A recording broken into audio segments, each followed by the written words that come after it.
J'en ai plus que marre. Vraiment plus que marre. Bonjour à tous, j'espère que vous allez bien. Bienvenue dans cette nouvelle vidéo débrief du match entre l'équipe de France et l'Islande. Match nul, 2 buts partout. Dans cette quatrième journée de phase de qualification pour la Coupe du Monde 2026. Et je vais vous le dire, clairement, on n'est pas prêt. On ne mérite pas d'y aller à cette Coupe du Monde. Je vous le dis honnêtement, on ne mérite pas d'y aller. Parce que même s'il est vrai qu'en 2018, on avait fait aussi des matchs immondes, on avait fait des matchs immondes en 2018, avant la Coupe du Monde, et au final, on a été champion du monde derrière. Au final, on a été champion du monde. En 2022, on fait pareil, on fait tout autant des matchs pourris, mais pourris. Faut appeler un chien un chat, et malgré ça, on fait finale de Coupe du Monde. Mais le problème, c'est que moi, j'aimerais que notre équipe de France, tout du moins, prenne ces matchs au sérieux et arrête de se dire oh, mais c'est que des matchs de qualification, on peut se permettre de lever le pied. Non, ces matchs-là, tu dois les gagner. Je demande pas du jeu. Je demandais pas forcément du jeu, de gagner avec la manière. Je demandais de gagner. Parce que contrairement au match face à l'Azerbaïdjan, même si la première mi-temps avait été compliquée, il y avait de bonnes choses sur le terrain. Il y avait de bonnes choses. Je me suis refait le match de l'équipe de France face à l'Azerbaïdjan le week-end dernier. Et on a, à mes yeux, finalement, à part les 10 premières minutes où l'Azerbaïdjan a essayé de nous rentrer dedans, la- cette équipe azerbaïdjanaise, on leur a marché dessus. On leur a marché dessus. On a été sérieux. Et là, on n'a pas été capable d'être sérieux un minimum. Parce que si on avait gagné ce match, je vais pas faire le menteur, j'aurais dit match sérieux de l'équipe de France. Mais encore une fois, on joue une mi-temps sur deux. On joue une mi-temps sur deux. Encore une fois. Et je vous le dis sans détour, là, avec le match d'hier contre l'Islande, sans leur manquer de respect, j'ai honte d'être supporter de l'équipe de France. J'ai honte d'être supporter de l'équipe de France. Et je vais même vous dire, j'ai pas peur de le dire parce que d'habitude je suis pas partisan de ça, mais moi je suis désolé vivement que Zidane arrive en équipe de France. Je remets pas en question ce qu'a fait Didier Deschamps avec l'équipe de France. C'est pas ça que je suis en train de critiquer. C'est que là Didier Deschamps, certes a des absents, certes il a pas Mbappé, certes il a pas Désiré Doué, il a pas Dembélé, il a pas Tchouaméni parce qu'il est suspendu. Mais il y en a marre. Si on a besoin de Tchouaméni pour gagner un match, qu'on a besoin d'Mbappé pour se procurer des occasions, qu'on a besoin de Dembélé et de Doué pour marquer des buts, je suis désolé, c'est une faute professionnelle. C'est une faute professionnelle ce que j'ai vécu hier soir. C'est une faute professionnelle. Et là, à un moment donné, il faut dire les choses. Les fans de l'équipe de France, tous ceux qui sont abonnés sur ma chaîne et qui sont fans de foot comme le Matinal Foot, je ne sais pas s'il est fan de l'équipe de France, mais fan ou pas de l'équipe de France, j'espère qu'il comprendra, il se reconnaîtra. Mais merci à lui de s'être abonné à la chaîne d'ailleurs. Après mon live de Pokémon Platine ou Blanc 2 hier. Et c'est pas le problème. C'est que là, je suis désolé, mais là, normalement, ce match-là, hier, on doit le gagner, ce match-là. Quand tu vois la deuxième mi-temps qu'on fait, on doit 100 000 fois gagner ce match. Mais encore une fois, je m'excuse du terme, mais on est nul. Dans le jeu, j'entends, on est nul. On n'est pas prêt pour cette Coupe du Monde. On n'est pas prêt. Pourquoi? Parce qu'il faut absolument qu'on ait nos stars en équipe de France. Il faut qu'on ait notre Mbappé, notre Tchouaméni, notre Konaté. Il euh, faut qu'on ait Ryan Cherki, faut qu'on ait un bon Lisée, faut qu'on ait un, comment ça s'appelle? Faut qu'on ait un Désiré Doué, faut qu'on ait un Dembélé, faut qu'on ait un Mbappé pour qu'on soit performant. Faut qu'on ait des joueurs comme ça, faut tous les joueurs de l'équipe de France qui n'ont pas pu venir et qui sont blessés. Konaté, Mbappé, Doué, Dembélé, Tchouaméni. Faut qu'on ait ces 5 joueurs-là pour être bon. Faut que dans le jeu, faut qu'on ait ces joueurs-là pour être bon. Est-ce que c'est normal? Est-ce que c'est normal? Non. Je vous le dis non. Là, je suis énervé parce que j'aime pas faire des débriefs comme ça. Je vous le dis honnêtement, j'aime pas. Et critiquer l'équipe de France, je n'aime pas. Je vous le dis tout de suite. Je supporte pas critiquer l'équipe de France. Mais quand l'équipe de France est bonne, je le dis. Et quand l'équipe de France est nulle, je le dis. Je regrette. À un moment donné, alors sans insulter bien évidemment, mais là je suis désolé, il y a des joueurs, va falloir qu'on m'explique. Parce que même si bon la rentrée d'Ekitike, je l'ai pas trouvé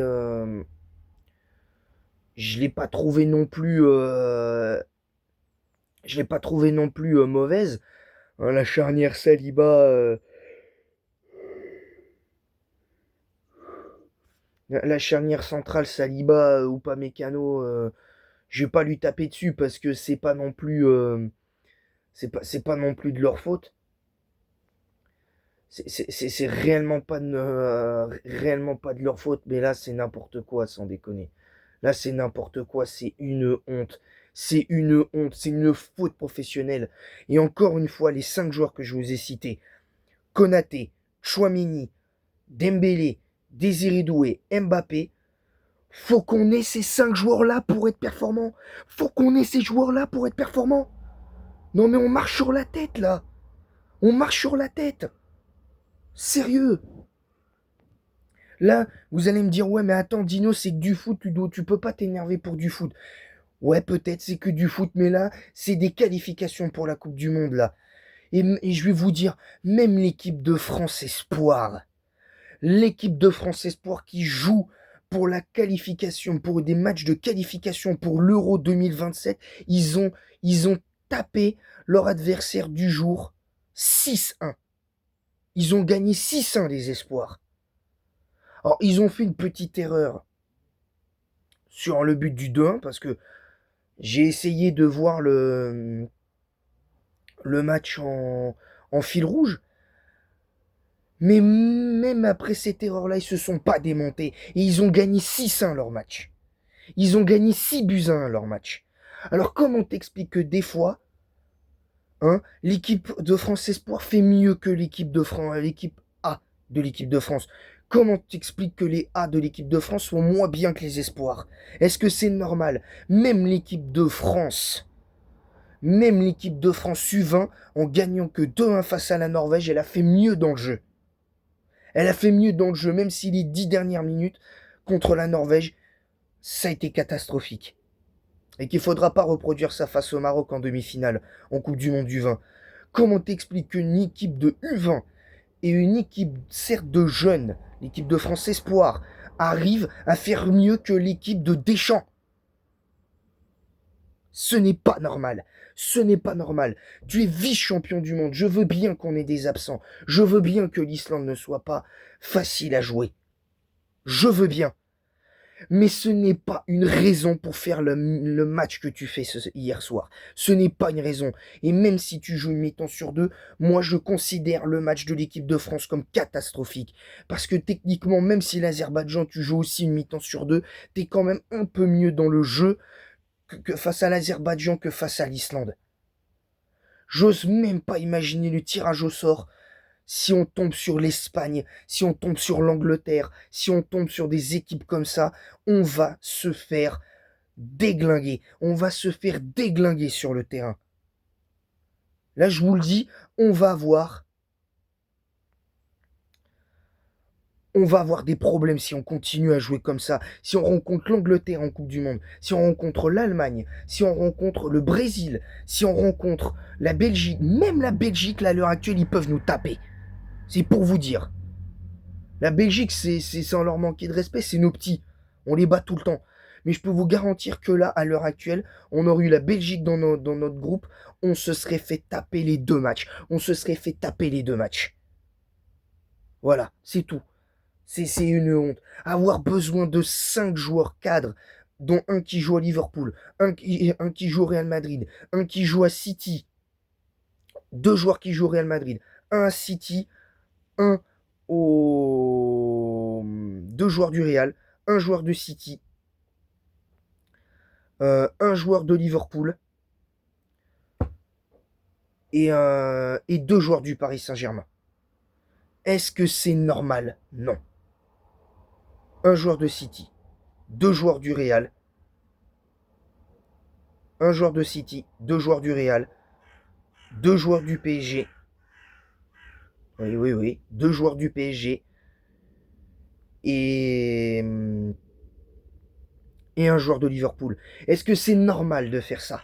De s'en remettre à des joueurs comme ça? On est l'équipe de France. On doit être capable de gagner sans Mbappé. On l'a déjà prouvé que sans Mbappé, on était capable de gagner des matchs. On l'a déjà prouvé. On l'a déjà prouvé qu'on était capable de gagner sans Mbappé, sans Tchouaméni, sans des joueurs comme ça. On est capable de gagner des matchs sans ces joueurs-là. Mais là, finalement, je me rends compte que sans ces joueurs-là, on est mauvais. On est mauvais. On est nul. Voilà, c'est tout. J'ai rien de plus à dire. J'ai rien de plus à dire. Je vais noter les joueurs, mais je peux vous garantir que, à part les 2 buteurs, Mateta, Nkunku, Thauvin et Olysée et Kamavinga et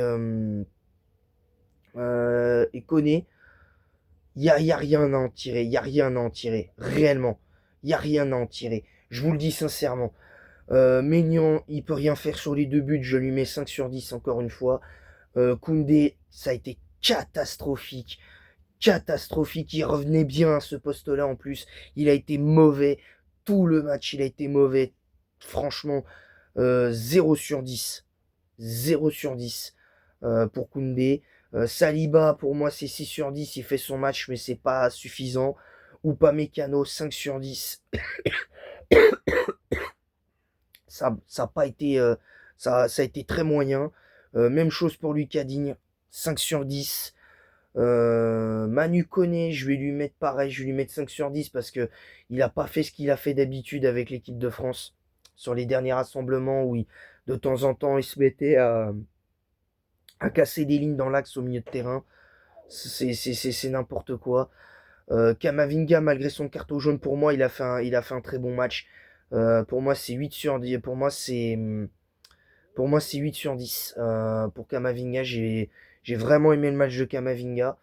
Je pense que si tu remets Tchouaméni dans ce milieu de terrain avec Kamavinga, je pense que t'es bien. Honnêtement, je pense que t'es bien.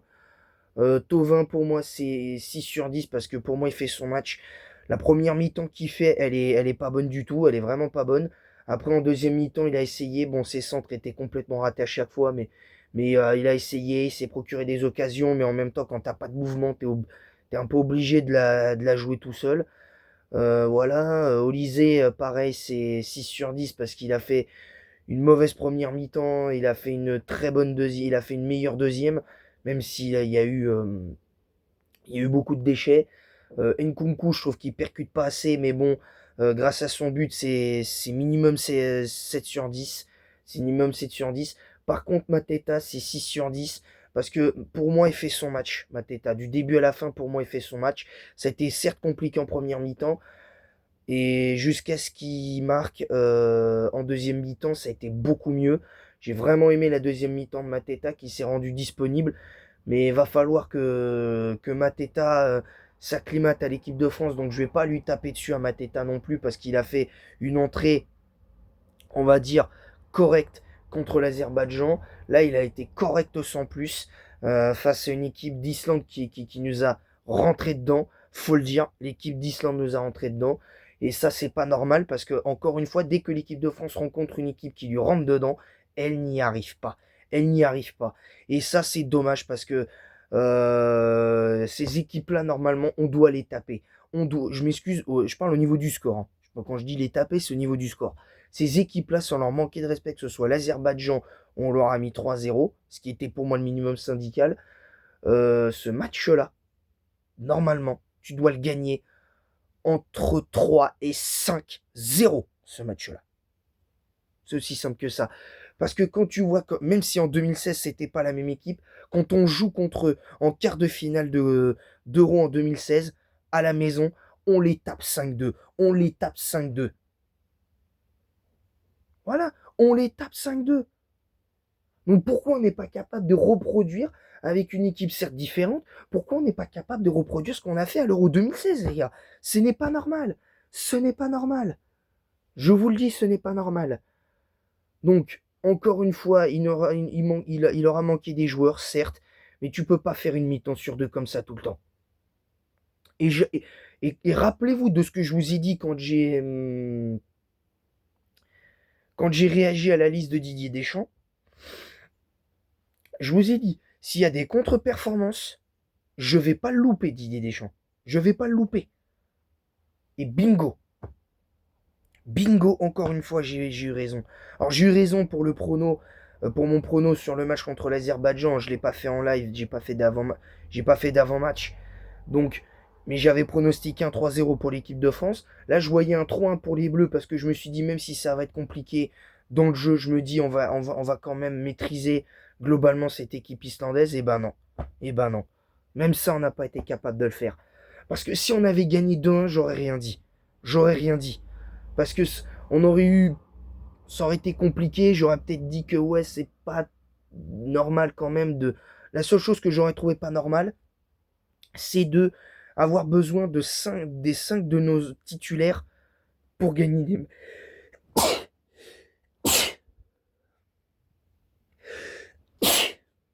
Pour avoir besoin de 5 de nos titulaires pour gagner des matchs, c'est honteux. C'est tout. C'est honteux.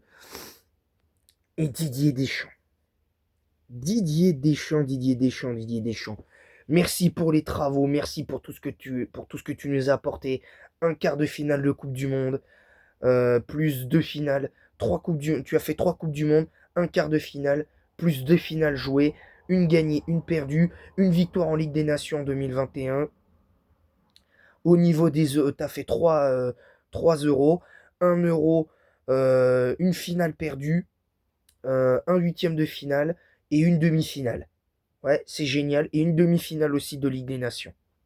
Super, pas de problème.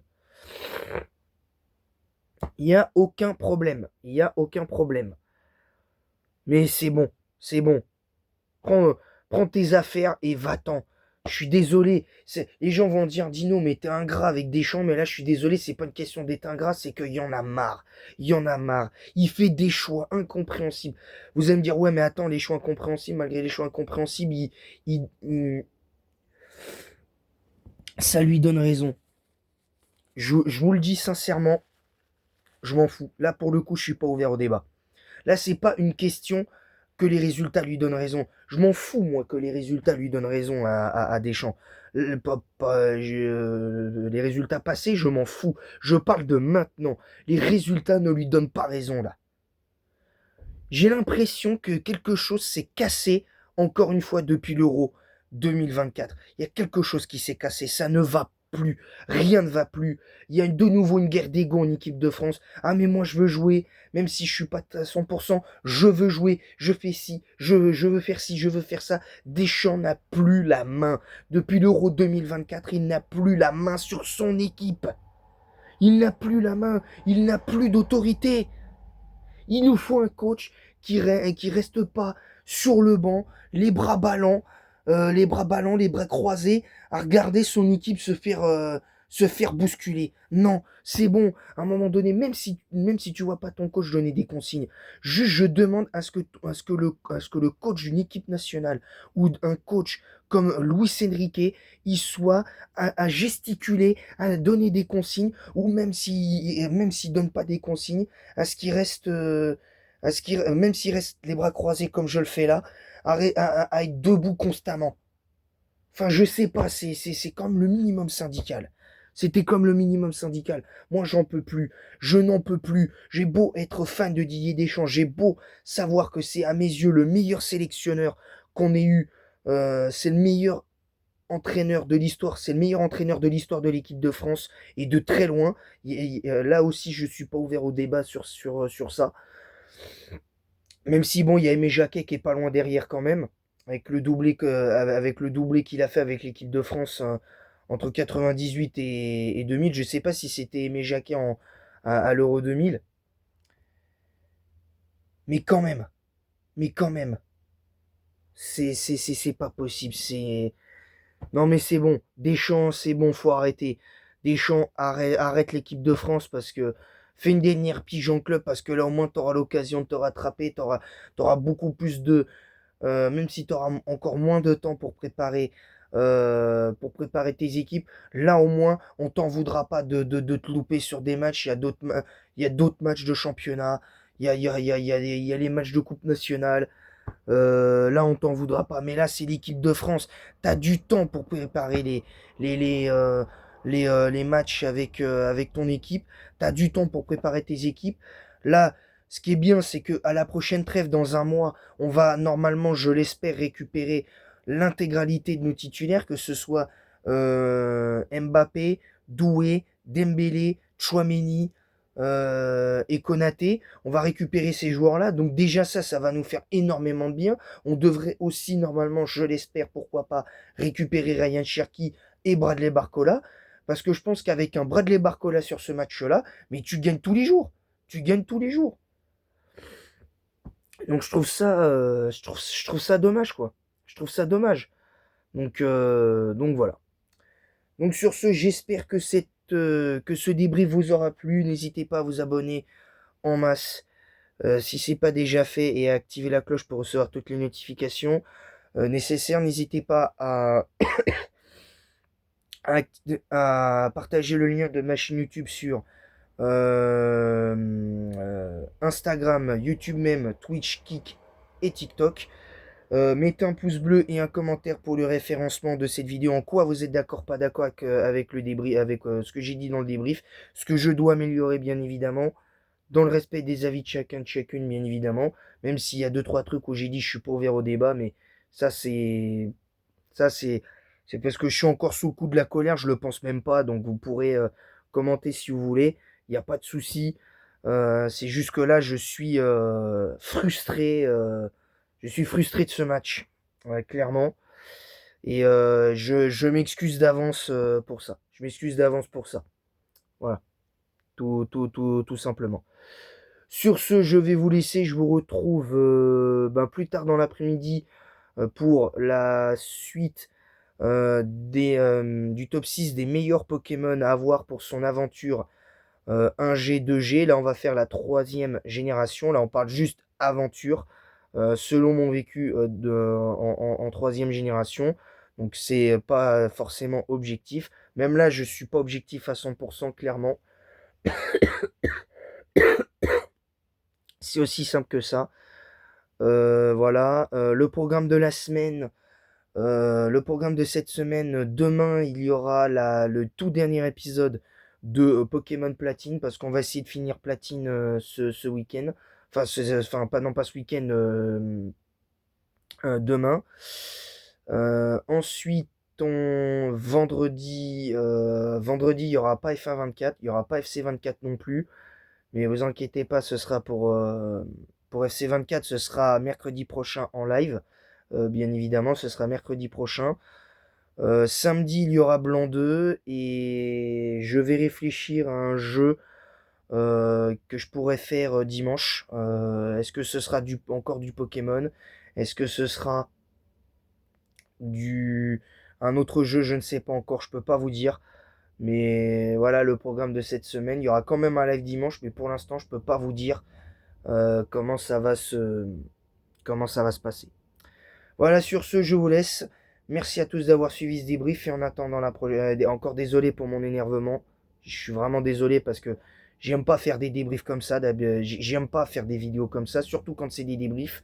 Parce que je suis d'accord que ça reste que du foot, mais là, à un moment donné, faut prendre le taureau par les cornes et arrêter que là, il y ait des joueurs qui arrêtent de nous prendre pour des imbéciles. Parce que là, on est pris clairement pour des imbéciles. Deschamps, avec ses choix bizarres, nous prend là de plus en plus pour des imbéciles. Donc là, va falloir que Deschamps se remette aussi en question à ce niveau-là. Parce que lui aussi, il doit être capable de motiver ses joueurs. Il doit être capable de motiver ses joueurs. Donc voilà. Sur ce, je vous laisse et en attendant la prochaine, je vous dis à bientôt les amis. Bye.